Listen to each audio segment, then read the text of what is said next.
Ayan, good day po sa ating lahat. Ayan, paano maglagay ng trailer sa ating mga video, mga naka-schedule natin, mga premiere or live stream.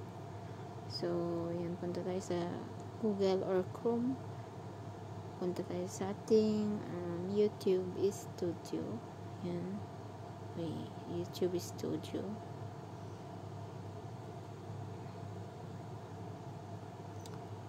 So, nandito tayo sa ating YouTube Studio. So, itong cellphone ko ay naka-desktop po siya.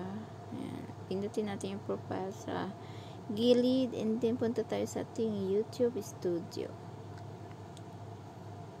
So, dito natin makikita ang ating mga video contents dito sa tabi ng dito sa my video content. Ayan, nandito yung mga video natin. So, pipili tayo ng video natin na naka-schedule pa lang. Bibigyan natin, lalagyan natin ng trailer. So, ang lalagyan ko ay yung aking live stream. Ayan. So, pindutin natin yung ating nakaset na live stream dito sa left. Ayan. Sa baba ng lapis, pindutin natin yan, and then ito na yung ating live stream. So, punta tayo sa ating ilalagay ay trailer. So, nakikita nyo yung trailer sa gilid at meron nakalagay na ad. Pindutin yung ad, and then dito tayo pipili ng ating ilalagay na trailer. Ayan.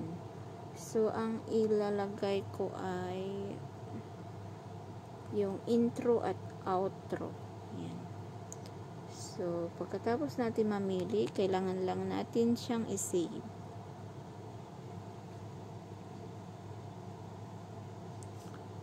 At ayan, meron na pong trailer ang ating video. So, i-check natin kung meron ng trailer yung ating video na nakaset.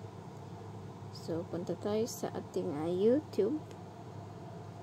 Yan. Tingnan natin sa ating YouTube kung may trailer na yung ating live stream. So, pindutin natin yan. Ayan, meron na po siyang trailer.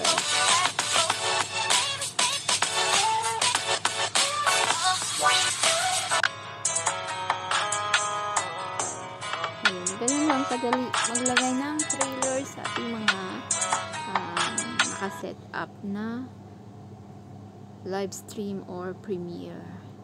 Yan, sana ay nakatulong po sa inyo, and don't forget to like, share, and comment down below. Thank you!